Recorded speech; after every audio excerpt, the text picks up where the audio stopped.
आप सभी को मेरा नमस्कार। आज हम रसों की उत्पत्ति, वर्ण, देवता, उदाहरण आदि के बारे में अध्ययन करेंगे। उसी से संबंधित कारिका है कारिका नंबर 39।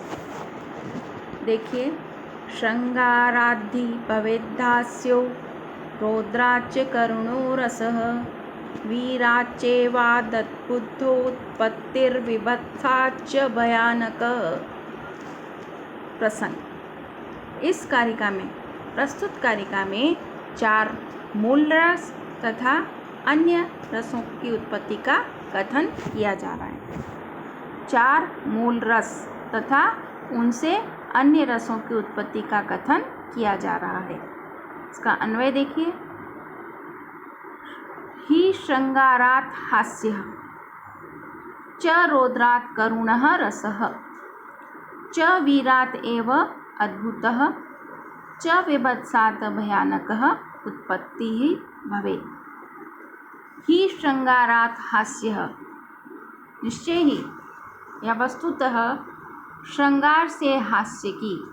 श्रृंगारात् हास्यः, श्रृंगार से हास्य की। रौद्रात् करुण रस, रौद्र से करुण रस की। वीरात् एव अद्भुत, वीर से अद्भुत की।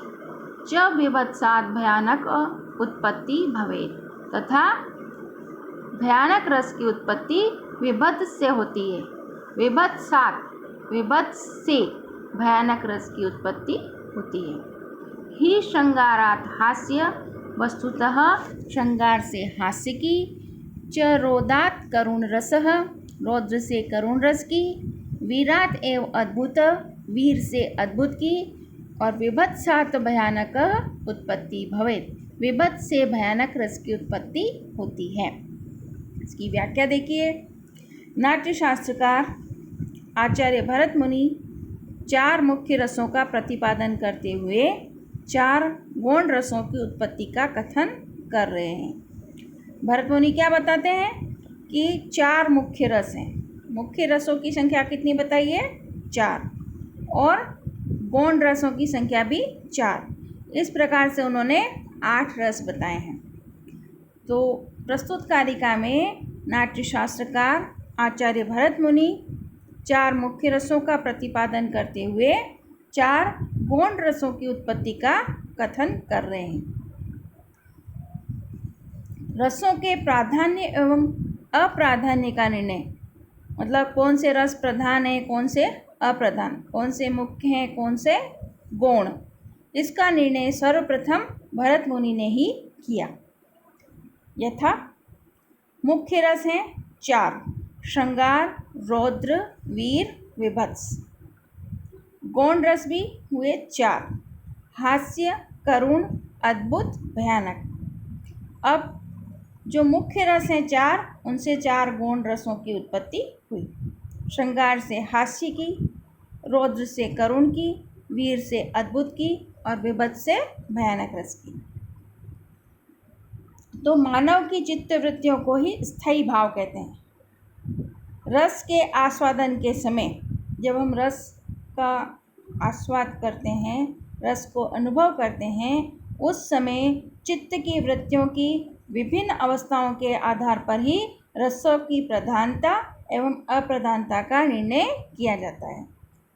हमारे जिस प्रकार के भाव हैं, उससे हम रसों का आस्वादन करते हैं और उसके आधार पर ही, चित्त की विभिन्न अवस्थाओं के आधार पर ही रसों की प्रधानता एवं अप्रधानता का निर्णय किया जाता है। अब भरत मुनि ने जो 4 मुख्य रस और 4 गौण रस बताए हैं, उनकी उत्पत्ति निम्नानुसार है। पहला है श्रृंगार से हास्य की उत्पत्ति।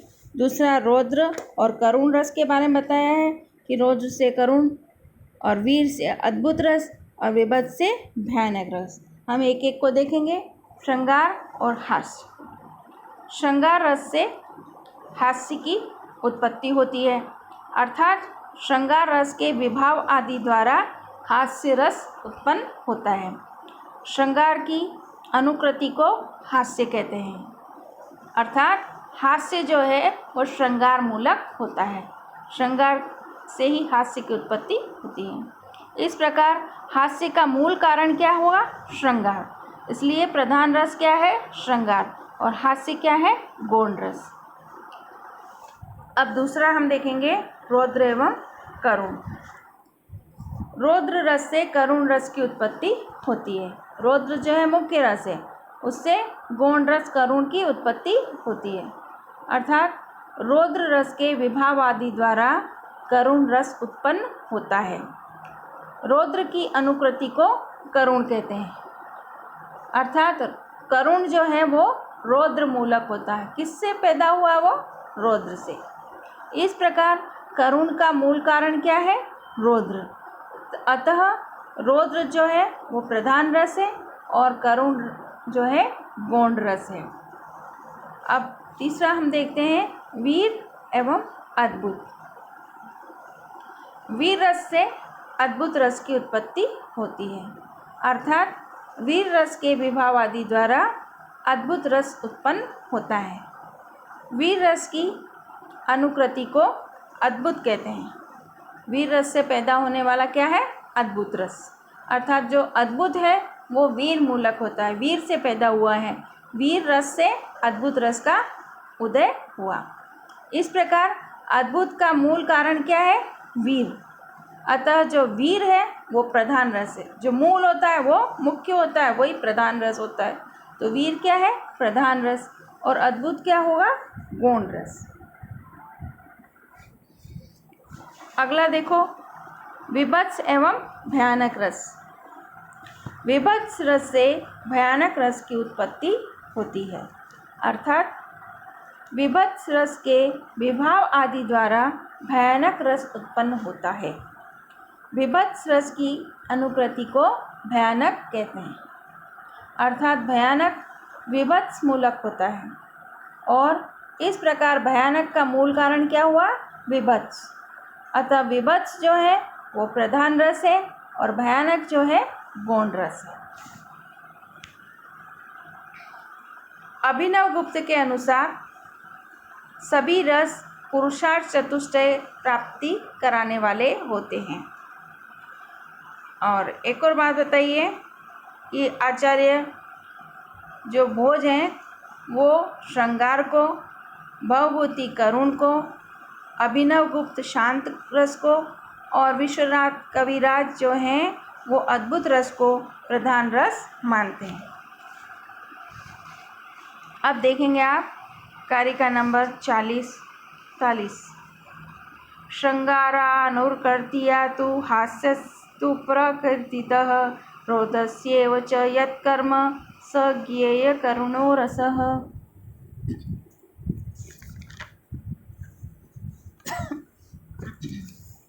श्रृंगारा अनुर्कर्त्या तु हास्यस्तु प्रकीर्तितः रौद्रस्यैव च यत्कर्म स ज्ञेय करुणो रसः।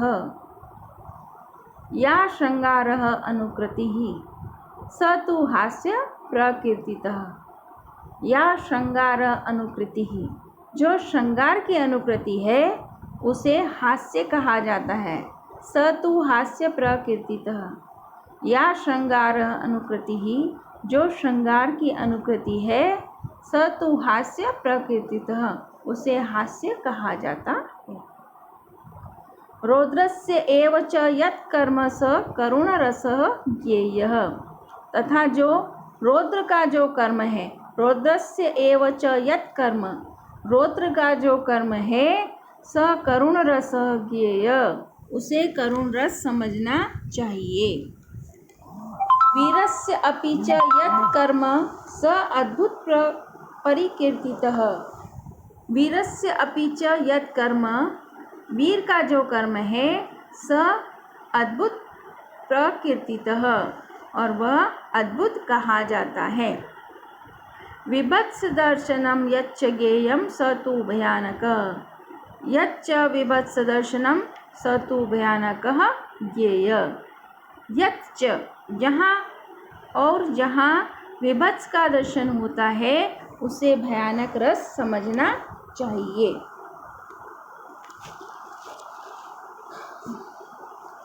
अब कारिका नंबर 42। श्यामो भवति श्रृंगारः शीतो हास्य प्रकीर्तितः। कपोतः करुणश्चैव रक्तो रौद्र प्रकीर्तितः। श्यामो भवति श्रृंगारः, श्रृंगारः श्यामः भवति, श्रृंगारस श्याम वर्ण का होता है। हास्य शीतः प्रकीर्तितः, हास्य श्वेत होता है। करुण च एव कपोतः, करुण का कपोत रंग होता है। रौद्र रक्त प्रकीर्तितः, और रौद्र का रक्त वर्ण होता है। इस प्रकार से कारिका नंबर जो 42 है उसमें रसों का वर्ण बताया है कि कौन सा रस का क्या वर्ण है। श्यामो भवति श्रृंगार, श्रृंगार का वर्ण क्या होता है? श्याम। शीतो हास्य प्रकीर्तितः, और हास्य का वर्ण श्वेत होता है। करुण च एव कपोत, और करुण रस का वर्ण कपोत होता है। रौद्र रक्त प्रकीर्तितः, और रौद्र का रक्त वर्ण होता है। अब देखिए कारिका नंबर 43। गौरो वीरस्तु विज्ञेयः कृष्णश्चैव भयानकः, नीलवर्णस्तु विभत्सः पीतश्चैवाद्भुतः स्मृतः। अन्वय इस प्रकार होगा। वीर तो गौर विज्ञेयः भयानकः च एव कृष्णः। वीर का गौर तथा भयानक का कृष्ण वर्ण होता है। वीर रस का वर्ण क्या होता है? गौर, और भयानक रस का वर्ण होता है कृष्ण वर्ण होता है। विभत्स्तु नीलवर्णः अद्भुतः च एव पीतः स्मृतः। विभत्स रस का वर्ण होता है नीला, और अद्भुत रस का पीत वर्ण होता है पीला। पीत मतलब पीला। विभत्स्तु नीलवर्णः, विभत्स का नीला, अद्भुत च एव पीतः स्मृतः, और अद्भुत का पीत वर्ण होता है, पीला वर्ण होता है। अब देखेंगे कारिका नंबर 44। श्रृंगारो विष्णुदेवत्यो हास्यः प्रमथदेवतः, रौद्रो रुद्रादिदेवत्यः करुणोऽयं देवतः। इसमें रसों के देवताओं के बारे में बताया गया है। अन्वय देखेंगे। श्रृंगारः विष्णुदेवत्यः, हास्यः प्रमथदेवतः। श्रृंगार के अधिष्ठात्री देवता विष्णु और हास्य के प्रमथगण होते हैं। श्रृंगार रस के देवता कौन है? विष्णु, और हास्य रस के देवता कौन है? प्रमथगण। रौद्रः रुद्र अधिदेवत्यः करुणः यम देवतः। रौद्र के रुद्रदेव और करुण के यम देवता होते हैं। अब अगली कारिका है कारिका नंबर 45। इसमें भी रसों के देवताओं के बारे में बताया है। विभत्स्तस्य महाकालः कालदेवो भयानकः, वीरो महेंद्रदेवः स्याद् अद्भुतो ब्रह्मदेवतः। अर्थात विभत्स के महाकाल, कालदेवो भयानक, और भयानक के कालदेव। विभत्स रस के देवता कौन है? महाकाल, और भयानक रस के कालदेव। वीरो महेंद्र देवः, वीर रस के महेंद्र देव। स्यात् अद्भुतो ब्रह्मदेवतः, तथा अद्भुत रस के ब्रह्म देवता होते हैं। इस प्रकार से इन कारिकाओं में रसों के देवताओं के बारे में बताया है। अतः भरत मुनि सम्मत 8 रस हैं, उनके वर्ण और देवता भी 8 हैं, उनके वर्ण भी 8 हैं। वो इस प्रकार हैं, देखेंगे आप रस, वर्ण और देवता। सबसे पहला है श्रृंगार रस, उसका वर्ण है श्याम और देवता है विष्णु। दूसरा रस है हास्य, उसका वर्ण श्वेत और देवता प्रमथगण। तीसरा रस है करुण रस, उसका वर्ण है कपोत और उसके देवता हैं यमराज। चौथा रस है रौद्र रस, उसका वर्ण है रक्त और उसके देवता हैं रुद्रदेव। पांचवा रस है वीर रस, उसका वर्ण है गौर और देवता हैं महेंद्र देव। छठा रस है भयानक रस, उसका वर्ण है कृष्ण वर्ण और उसके देवता हैं कालदेव। सातवां रस का नाम है विभत्स रस, उसका वर्ण है नीलवर्ण और उसके देवता हैं महाकाल। आठवां रस है अद्भुत रस, उसका वर्ण है पीत और उसके देवता हैं ब्रह्मदेव। तो देखो, आठों रसों के वर्ण और देवताओं के बारे में बताया गया है। श्रृंगार का वर्ण है श्याम, हास्य का वर्ण है श्वेत, करुण का वर्ण है कपोत, रौद्र का रक्त, वीर का वर्ण गौर, भयानक रस का वर्ण है कृष्ण, विभत्स का वर्ण है नील और अद्भुत का वर्ण है पीत। इसी प्रकार से उनके देवता हैं। श्रृंगार के देवता बताए हैं विष्णु, हास्य के बताए प्रमदगण, करुण रस के यमराज, रौद्र रस के रुद्रदेव, वीर रस के महेंद्र देव, भयानक रस के कालदेव, विभत्स रस के महाकाल और अद्भुत रस के ब्रह्मदेव। इस प्रकार से भरत मुनि सम्मत 8 रस के 8 वर्ण और 8 देवता हैं। तो अभिनव गुप्त के अनुसार पूजन आदि के अवसर पर इन रसों के वर्णों और देवताओं का पाठ किया जाता है। विशेष बात यह है कि अभिनव गुप्त ने विष्णु का अर्थ कामदेव से लिया है। श्रृंगार के जो देवता विष्णु हैं, अभिनव गुप्त कहते हैं विष्णु कौन है, विष्णु की जगह उन्होंने कामदेव का अर्थ जाना है कि श्रृंगार के देवता कामदेव माना है। किसने? अभिनव गुप्त ने। और भरत मुनि ने क्या बताया? श्रृंगार के देवता विष्णु, हास्य के देवता प्रमदगण, करुण के यमराज, रौद्र के रुद्रदेव, वीर के महेंद्र देव, भयानक के कालदेव, विभत्स के महाकाल, अद्भुत के ब्रह्मदेव। इस प्रकार से आज हमने वर्णों की उत्पत्ति, 4 मुख्य रस, उसके 4 गौण रस, उनके वर्ण, उनके देवता आदि के बारे में अध्ययन किया। अब अगला व्याख्यान हम कल करेंगे। नमस्ते।